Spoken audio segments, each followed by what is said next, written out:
Baik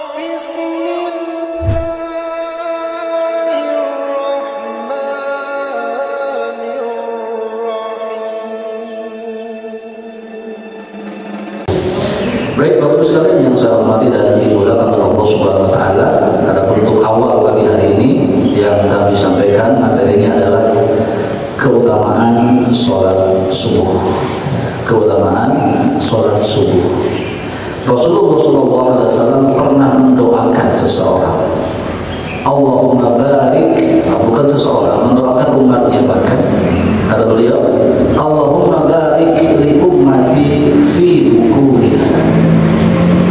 Allahumma ya Allah, berkahilah umatku pada pagi harinya.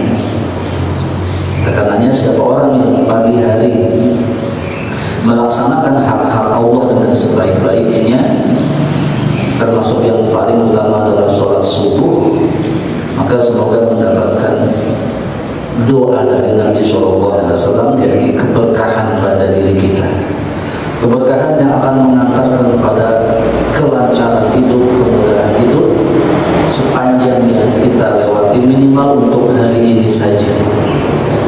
Sebab hidup kita memang hanya hari ini. Kemarin sudah terlalui dan tidak bisa kita ulangi. Esok belum tentu ada. Maka maksimalkan hari ini. Jika hari ini kita mendapat pertolongan dari Allah, keberkahan dari Allah, tentu hidup akan terasa lebih mudah. Baik, para jemaah yang saya hormati dan dimuliakan oleh Allah Subhanahu wa taala, ada tugas kita sebagai manusia, tentu kita semua paham. Yang paling utama, ya, bukan terhadap diri kita, tetapi terhadap Zat yang menciptakan kita, Allah Subhanahu wa taala. Allah Subhanahu wa taala berfirman dalam Al-Qur'an surah Az-Zariyat ayat 56, kita sudah hafal sebagian, wa ma khalaqtul jinna wal insa illa liya'budun, ya. Wa ma khalaqtul jinna wal insa, dan tidaklah kami ciptakan jin dan manusia. Tentu ciptaan Allah bukan hanya jin dan manusia, tetapi yang punya tugas khusus kepada penciptanya, ya inilah kita, manusia dan jin. Apa tugas? Illa, kecuali liya'budun, ya, untuk beribadah kepada Allah, untuk menyembahku, kata Allah Subhanahu wa taala. Dan kemudian kita pahami, ya, ini kita sampaikan secara ringkas saja, bentuk-bentuk ibadah bermacam-macam, dan yang paling harus kita lakukan adalah yang sifatnya wajib. Ada hukumnya wajib. Yang wajib ini diantara ketentuannya adalah dituntut kita untuk melakukan dan mendapatkan dosa, ya, jika ditinggalkan. Nah, kemudian kewajiban itu pun bermacam-macam, dan bermacam-macamnya kewajiban ini ternyata memang dikarenakan kenyataannya kita sebagai manusia kondisinya berbeda-beda. Maka nanti ada ibadah-ibadah yang wajib hanya untuk beberapa orang saja, beberapa kalangan saja, karena ketidakmampuan, seperti haji, zakat, hanya untuk yang mampu saja. Tetapi ada kewajiban yang semua orang bisa melakukannya, yaitu sholat, ya. Karena kewajiban sholat ini ringan dan dibebankan kepada setiap kita, termasuk yang sedang sakit, ya. Maka di antara hal yang kita ingatkan kepada orang-orang yang di rumah sakit, baik yang sakit atau yang nungguin orang sakit, ya, untuk tetap sholat. Dan yang menungguinya barangkali mengingatkan kepada saudara yang sedang sakit ketika waktu sholat tiba, ya. Dan cara sholatnya tentu ringan, disesuaikan dengan kondisinya. Seseorang yang tidak bisa berdiri, dia bisa duduk, ya. Sampai tidak bisa duduk, dia dalam kondisi berbaring, ya. Sampai tidak bisa apa-apa, dia hanya sholat dengan isyaratnya saja, itu tetap harus dilakukan. Dan ini terkadang kita tidak mendapat sakit dari Allah, yang menyembuhkan adalah Allah, hak Allah tidak dipenuhi, maka ya mohon maaf kalau Allah mungkin kata-katanya wajar kalau tidak memberikan kesembuhan. Nah, selain daripada takdir yang memang telah ditetapkan olehnya. Baik, maka sholat menjadi ibadah yang paling penting. Nabi SAW bersabda, Inna awwala ma yuhasabu bihil abdu yawmal qiyamah minal amalihi sholatuhu. Pada hari kiamat, amalan yang paling pertama dihisab, diperhitungkan dari seorang hamba adalah sholatnya. Fa'in sholuhat faqad aflah. Apabila sholatnya baik, sungguh dia beruntung, wa anjah, ya, dan dia selamat. Wa in fasadat faqad khaba wa khasir. Ya, apabila sholatnya buruk, ya, tidak baik, ya, maka dia celaka dan tidak beruntung. Hadis riwayat Tirmidzi dan An-Nasai. Jadi sholat kedudukannya sangat tinggi. Kewajiban yang harus dilakukan, barangkali bahasa ininya sampai titik darah penghabisan. Semua harus melaksanakan sholat dalam kondisi apapun. Nah, di antara sholat-sholat yang 5 waktu yang wajib maksudnya, semuanya utama, tetapi terkadang disebut ada yang lebih utama terkait dengan hal yang memberatkan dalam pelaksanaannya, ya, karena waktu, karena kondisi manusia yang kadang-kadang ya jam segini anaknya kan begini, jam segini anaknya begini, sehingga diberi keutamaan lebih. Termasuk yang kita bicarakan sholat subuh. Berat sholat subuh ini, maka dikatakan di antara 2 sholat yang orang munafik sangat sulit melaksanakannya adalah sholat subuh dan sholat isya, karena beratnya. Dan karena berat itulah disampaikan beberapa keutamaan.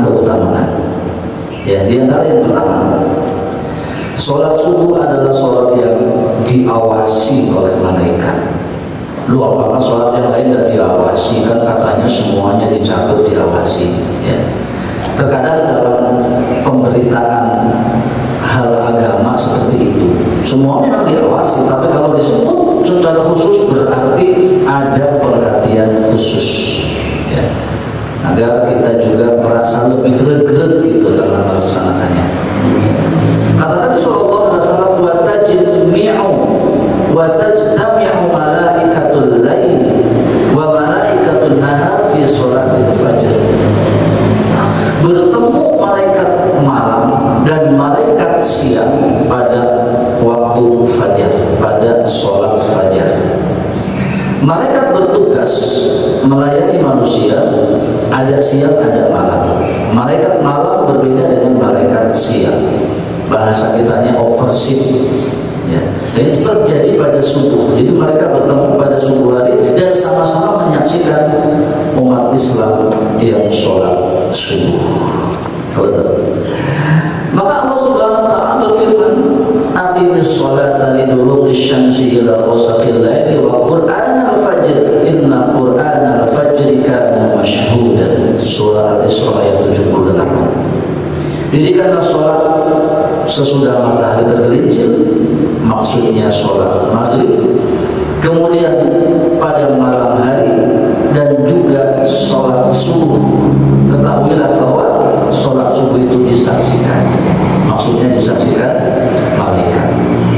Jadi kita beruntung, ya, sholat yang secara live, itu bahasa zaman sekarang, disaksikan oleh para malaikat, yang mudah-mudahan semakin memungkinkan sholat-sholat kita diterima oleh Allah Subhanahu wa ta'ala. Itu yang pertama.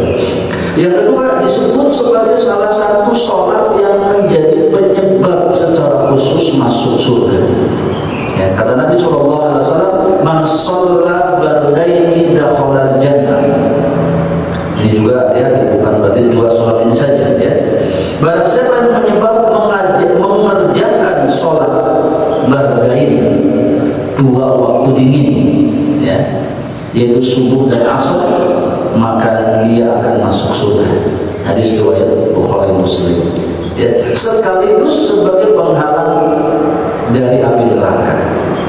Nabi SAW bersabda, "Lan yalijan nara ahadun shalla qabla tulu'i syams wa qabla ghurubiha." Tidak akan masuk neraka orang yang melaksanakan sholat sebelum terbit matahari, maksudnya sholat subuh, dan sholat sebelum tenggelamnya matahari, yaitu sholat asar. Ya. Ini sekali lagi bukan hanya dua sholat ini, tetapi disebut karena sulitnya melaksanakannya. Sehingga kalau orang yang betul-betul mampu melaksanakan dua ini dengan sebaik-baiknya, ya maka dialah yang paling utama untuk mendapatkan perlindungan dari api neraka. Berikutnya, sholat subuh inilah yang mendatangkan jaminan dari Allah. Jaminan maksudnya jaminan keselamatan. Ya. Jadi kita ini siapa yang bisa jamin? Ya. BPJS ya. Tidak lengkap, ya kalau tidak salah, tidak begitu mengcover ya, untuk kesehatan maksudnya. Ya. Kata Nabi SAW, "Man shalla sholat as-subhi fahuwa fi dhimmatillah." Kata Nabi, barang siapa yang sholat subuh, maka dia berada dalam jaminan Allah Subhanahu wa Ta'ala. Ya. Jadi Pak, kalau sudah seperti ini kita pede lah ya mengalami kehidupan. Kita hidup di zaman sekarang tuh di tengah-tengah bahaya. Ya. Kita jalan di jalan raya, kadang-kadang sudahlah kita hati-hati, aturan lalu lintas kita hati. Ya. Kadang-kadang orang lain yang ugal-ugalan, akibatnya terjadi kadang kecelakaan dan seterusnya. Ya. Yang namanya penyakit, apalagi ya, jenisnya sudah berganti-ganti sampai yang terakhir yang sangat merepotkan, ya, COVID-19. Itu adalah hal-hal yang kadang-kadang kita sudah melindungi diri dengan berbagai macam APD begitu, itu pun kena juga. Maka dengan adanya jaminan dari Allah inilah, nah, kita bisa minimal ya tadi percaya diri, ya, berhak kita mendapatkan keselamatan lebih daripada orang lain yang tidak mendapatkan jaminan dari Allah. Fala yaglubannakumullahu min dhimmatihi bisyai'. Ya. Karena itu jangan sampai Allah menuntut sesuatu kepada kalian dari jaminannya. Ya. Maksudnya kalau kita mau cari jaminan lain dari Allah, dari siapa? Ya. Fa innahu man yaglubuhu min dhimmatihi bisyai'in yudrikhu thumma yakubbahu ala wajhi fi nari jahannam. Karena barang siapa yang Allah menuntutnya dengan sesuatu dari jaminannya, maka Allah pasti akan menemukannya dan menelungkupkannya di atas wajahnya dalam neraka jahanam. Maksudnya kalau kemudian kita kurang bergantung diri dari Allah, kemudian kita butuh bantuan, kita butuh hal perlindungan, kemudian mencari selain daripada Allah yang bisa jatuh kita kepada kemusyrikan, perbuatan syirik, itulah yang bisa menjerumuskan manusia ke dalam api neraka. Hadis riwayat Muslim. Baik, yang terakhir, sholat subuh dan sholat isya adalah dua sholat yang jika terkumpul kita dihitung seperti sholat semalaman. Man shallal isya fi jama'atin faka'annama qama nisful lail. Barang siapa yang sholat isya berjamaah, maka dia sudah seperti sholat setengah malam. Wa man shalla subhi fi jama'atin faka'annama shallal lailu kullu, shallal laila kullu. Ya. Barang siapa yang sholat subuh berjamaah, maka dia melengkapi hari itu menjadi seperti sholat semalam suntuk. Jadi sholat isya jamaah, sholat subuh jamaah, sholatnya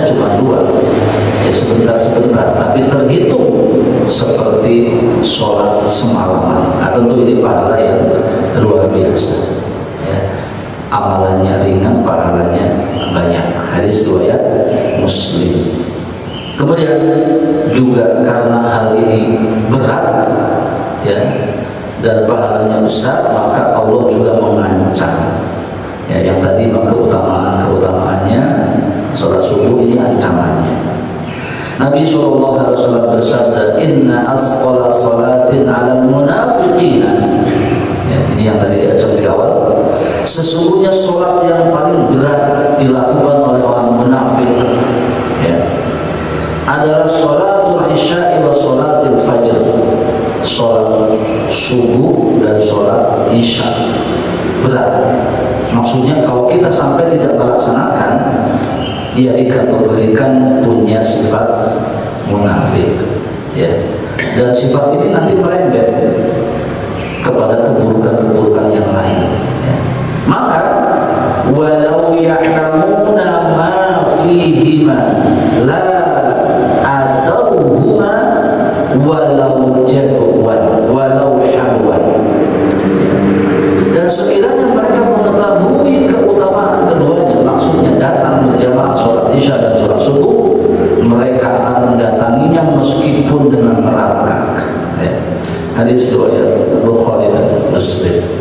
Baik Bapak Ibu yang saya hormati dan dimuliakan oleh Allah Subhanahu wa taala, ini awal daripada kegiatan kita di subuh hari ya.